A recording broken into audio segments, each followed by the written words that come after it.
बद्रीनाथ में नर और नारायण पर्वत है।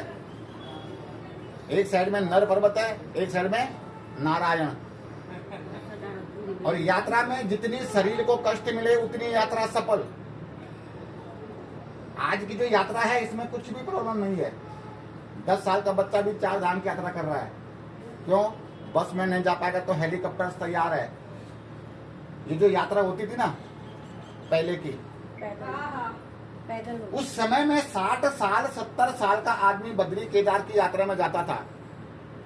बहुत कठिन यात्रा थी, लेकिन उस समय में एक प्रॉब्लम थी, यदि 100 लोग गए तो मुश्किल से 10 या 20 वापस, बाकी रास्ते में खत्म। कोई भूख में, कोई आंधी में, कोई तूफान में। उस समय में एक कहावत बोला करते थे, गया बद्री काया सुधरी और रह गया उधरी। उस समय ऐसा बोला करते थे। और केदारनाथ में भगवान शंकर का पूरा शरीर नहीं है, पीठ वाला हिस्सा है। ऐसा क्यों है? सतयुग, त्रेतायुग, द्वापर और कलयुग, जब कलयुग स्टार्टिंग हुआ तो 5 भाई पांडव भोजन कर रहे थे। युधिष्ठिर की थाली में आके मक्खी बैठता है। जब से कलयुग स्टार्ट हुआ तब से मक्खी भी स्टार्ट हुआ। युधिष्ठिर बोले, भैया कलयुग स्टार्ट हो चुका है, स्वर्ग से बुलावा आया, लेकिन स्वर्ग का रास्ता कौन दिखाएगा? नकुल सबसे तेज थे। उन्होंने बोला शंकर जी की तपस्या आराधना करते हैं। सबने मिलकर शंकर जी की तपस्या आराधना किया, लेकिन शंकर जी भी उनको प्रकट नहीं हुए। शंकर जी ने आकाशवाणी किया, आपने अपना कुल का नाश किया। जो कौरव पांडवों का युद्ध हुआ, लेकिन जब पांडव स्वर्ग को जा रहे थे, आगे आगे कौन था? कुत्ता। स्वयं शंकर जी थे। बद्रीनाथ में देखेंगे आप लोग भीम पुल, जहां पर शंकर जी ने क्या काम किया, भैंस का रूप धारण करके और भैंसों के झुंड में चले गए। पांडव कभी इस पहाड़ी में भटके, कभी इस पहाड़ी में भटके। यहां से 30 किलोमीटर आगे बयासी पड़ता है, जहां पर व्यास जी का आश्रम था।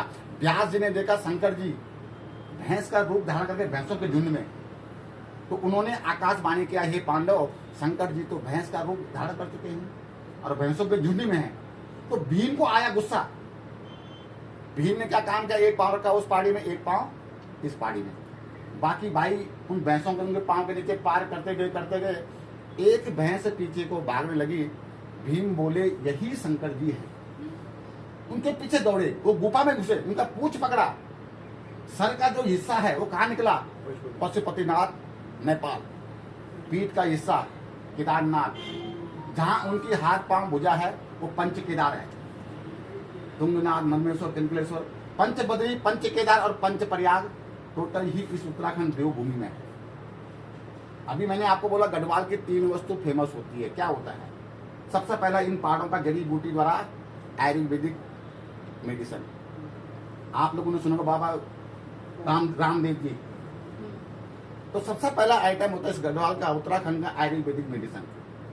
सेकेंड आइटम होता है गढ़वाल का रुद्राक्ष।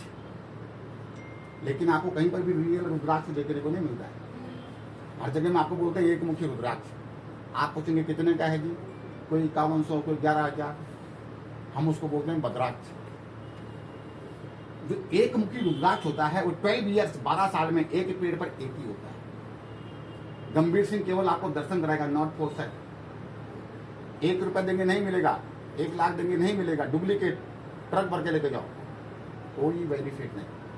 रुद्राक्ष 3 जगह पाया जाता है, इंडोनेशिया, नेपाल, इंडिया। इधर का जो रुद्राक्ष होता है 135 किलोमीटर आगे पड़ेगा आपको रुद्रप्रयाग, जहां पर क्या है बहुत सारा जंगल पेड़, लेकिन उधर क्या है गवर्नमेंट के अंडर में। जितना जेन्युइन रुद्राक्ष होता है गवर्नमेंट कलेक्शन करती है। आप लोगों ने सुना इस्कॉन ग्रुप, हरे रामा हरे कृष्ण, उनके आश्रम में यहाँ पर प्रोवाइड करता है। रुद्राक्ष 1 मुखी से लेकर 14 मुखी तक होता है।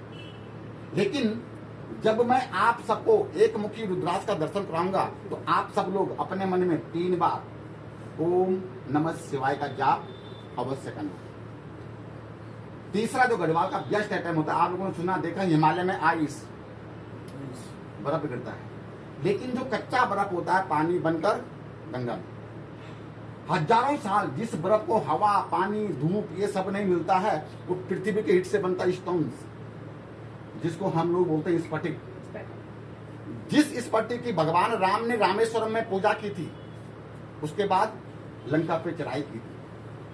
ऐसा हिमालय से अलग अलग किस्म का स्टोन गवर्नमेंट कटिंग करती है। गढ़वाल का सबसे बेस्ट आइटम नवरत्न माला, लेकिन हर जगह हम आपको बोलते हैं नवरत्न माला 100 रुपीज 200 रुपीज, हम उसको बोलते हैं 9 रंग। जिंदगी भर पहनो, कभी कोई बेनिफिट नहीं, सभी प्रेशर। तो कौन लोग इसे यूज करते हैं, क्या इससे आपको बेनिफिट मिलता है? मैं मात्र आपको 10 मिनट का टाइम दूंगा। गवर्नमेंट है हमारे कृष्ण में, वहां पर आप लोग एग्जीबिशन देख सकते हैं, एक मुखी रुद्राक्ष का भी दर्शन कर सकते हैं। अभी मैंने आपको बोला था हनुमान जी के पांव छूने से शनि की पूजा मानी जाती है। ऐसा क्यों है बताते हैं। त्रेता युग में शनि देव और हनुमान जी में युद्ध हो गया, कई महीने वो युद्ध चला। बाद में हनुमान जी ने शनि देव जी को जमीन में गाड़ दिया। जब शनि देव जी का सर बचा तो बोले प्रभु मुझे क्षमा करना, लेकिन आपसे विनती है, एक रिक्वेस्ट है, आज के बाद आपके मंदिर में एक घुटने से नीचे जो पूजा होगी वो मेरी होगी। आप लोगों ने देखा हनुमान जी के चरणों में लोग तेल चढ़ाते हैं, वो शनि देव जी को ही चढ़ता है। जिसका शनि ग्रह खराब हो वो केवल हनुमान जी का भक्त बन जाए। शनि देव कभी किसी देवी देवता को देख के नहीं डरते हैं, केवल हनुमान जी को छोड़। इसलिए हनुमान का भगत नमस्कार करे और पाँव न छूए। शिवलिंग की कभी पूरी परिक्रमा नहीं करनी चाहिए, अर्ध परिक्रमा करनी चाहिए।